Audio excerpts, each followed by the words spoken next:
Assalamualaikum warahmatullahi wabarakatuh. Kembali lagi di Be All Channel, belajar online channel, tempat kita belajar berbagai macam pelajaran. Tetap semangat, tetap belajar semuanya. Let's go. Wabarakatuh, bertemu lagi dengan saya Reza Purbaya, seorang guru bahasa Inggris yang juga seorang pembelajar.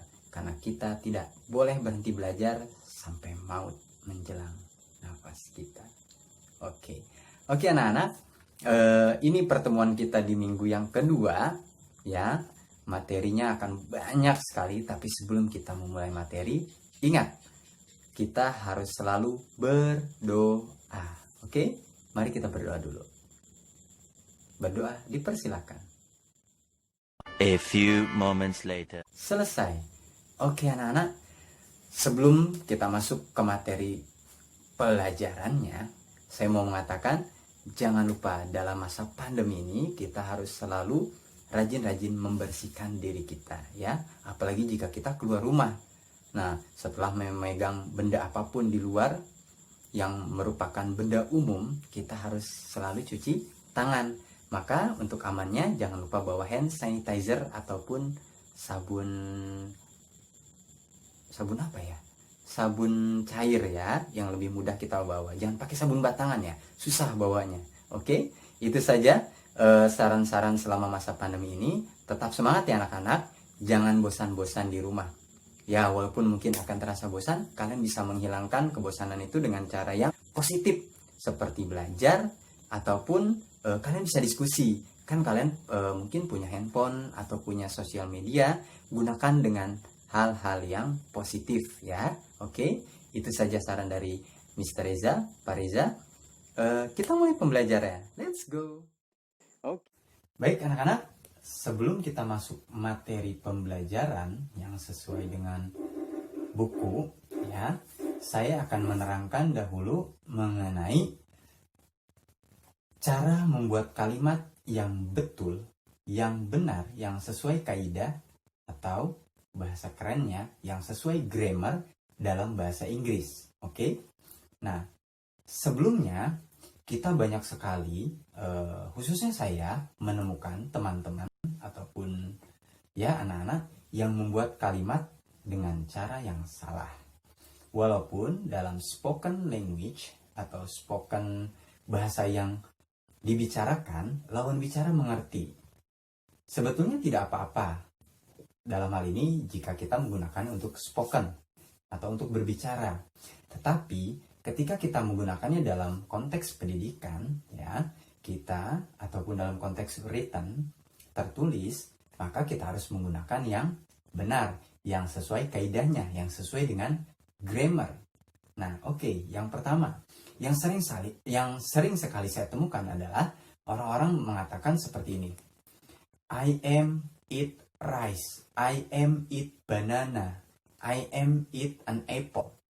Oke, secara kaidah itu salah. Tetapi jika kita mengatakannya kepada orang yang juga pembelajar ataupun orang luar sana, foreigner ataupun native speaker, they will understand ya. Mereka akan mengerti. Tetapi kita, karena kita seorang pelajar ya yang bergerak dalam bidang pendidikan, maka kita harus belajar yang benarnya, yang tepatnya. Oke, sebagai contoh, kita akan membedakannya dengan bahasa Indonesia. Oke, yang paling mudah.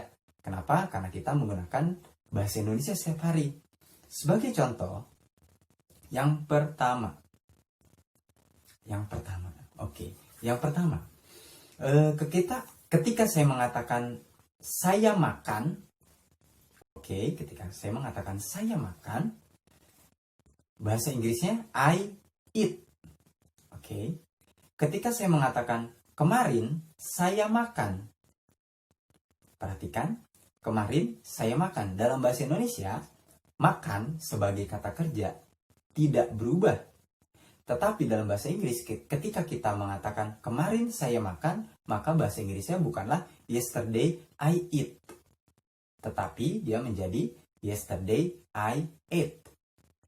Ya, perhatikan. Ate. Kata kerjanya berubah. Yang tadinya eat menjadi ate. Kenapa bisa begitu? Timbul pertanyaan. pertanyaan. Mengapa bisa begitu? Timbul pertanyaan. Ya, karena dalam kaidah bahasa Inggris, ketika kita melakukannya sekarang, besok, kemarin, ataupun sedang dikerjakan, ada perubahan tata bahasa. Nah, ini yang seringkali salah.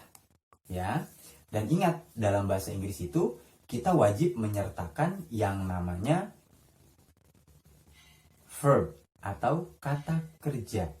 Ketika sebuah kalimat, oke, saya ulang sedikit dulu ya, saya ulang sedikit. Ada persamaan antara bahasa Indonesia dengan bahasa Inggris. Ada persamaan antara bahasa Indonesia dengan bahasa Inggris, yaitu kalimat dalam bahasa Indonesia maupun bahasa Inggris itu terdiri dari subjek dan predikat. Bahasa Inggrisnya subject and verb. Subject and verb. Nah, ini yang menjadi masalah. Dalam bahasa Inggris, tidak semua kata bisa menjadi kata kerja atau verb atau predikat. Tidak bisa. Saya kasih contoh. Nah, saya kasih contoh. Pak Riki adalah guru.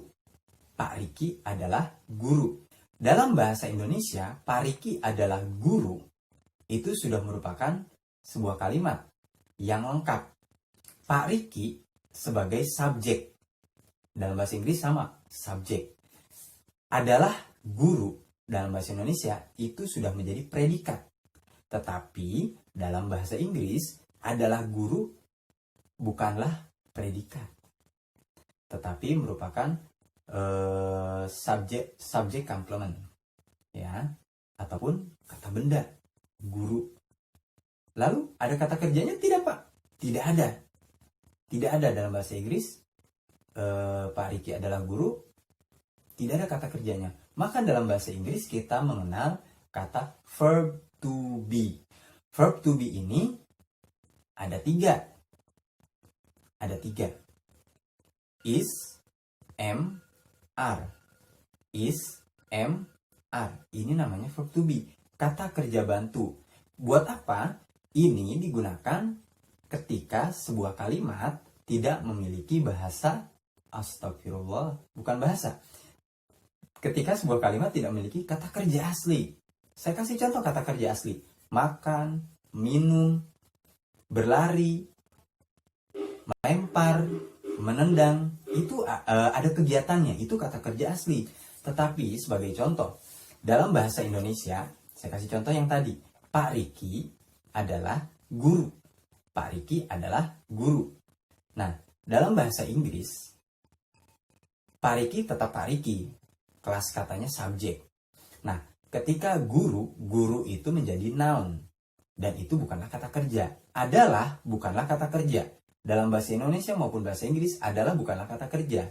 Nah, dalam bahasa Inggris, itu baru kita memerlukan kata kerja bantu yang disebut verb to be. Nah, Pak Riki itu seorang laki-laki, maka penggantinya adalah he. Dan,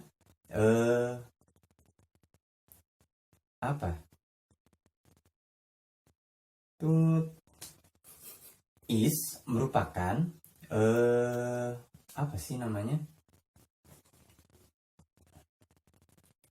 Aduh, bahasa Indonesia naon etanya. In English, okay, the match ataupun match teh naon sih Ki? Match, pertandingan. Lain pertandingan. Korek? Oh, bukan korek juga. Jadi cocokannya.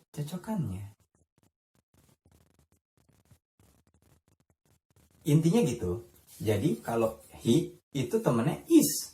Maka dalam bahasa Inggris, dia adalah Pak Riki adalah guru menjadi he is a teacher.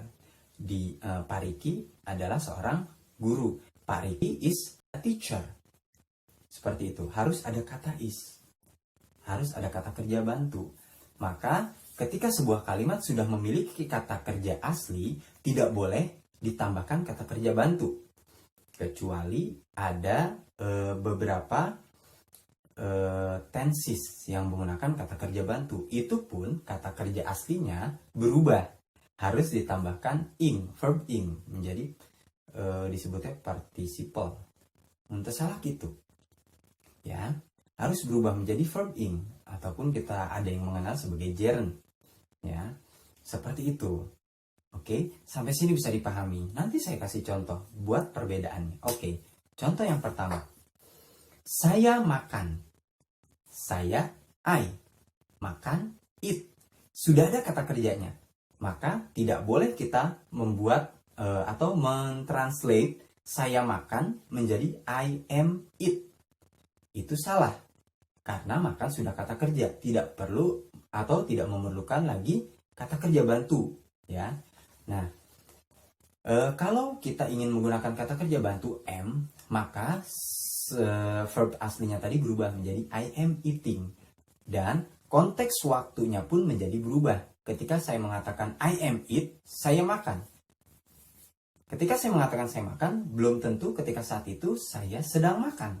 Tetapi kalau saya mengatakan I am eating, maka saya sedang memberitahu pada lawan bicara bahwa saya saat berbicara itu saat itu juga saya sedang makan. Itu perbedaan bahasa Indonesia dengan bahasa Inggris. Bedakan dengan bahasa Indonesia. Yang tadi contohnya, ketika waktunya sudah lampau, saya makan. I eat. Itu kalau sekarang. Ketika sudah lampau, kemarin saya makan. Yesterday I ate. Tapi dalam bahasa Indonesia, perhatikan. Saya makan, kemarin saya makan. Apakah ada perubahan kata? Tidak ada. Hanya ada penambahan keterangan waktu, kemarin. Tetapi kata makannya tidak berubah. Sedangkan dalam bahasa Inggris, kata makannya harus berubah. Yang tadinya eat menjadi ate. Nah, sampai sini bisa dipahami? Jika belum, kalian bisa menanyakannya di kolom komentar. Oke? Kalau ada yang salah-salah pun, mangga kita saling sharing. Karena saya pun bukan ahli bahasa Indonesia. Itu tadi saya juga hasil dari membaca beberapa artikel dari berbagai sumber mengenai SPOK dalam bahasa Indonesia. Seperti itu. Oke, bisa dipahami? Kalau sudah, kita akan lanjut ke materi selanjutnya. Come on. Sekian materi hari ini. Kurang lebihnya mohon maaf. Tetap semangat, tetap belajar. Wassalamualaikum warahmatullahi wabarakatuh.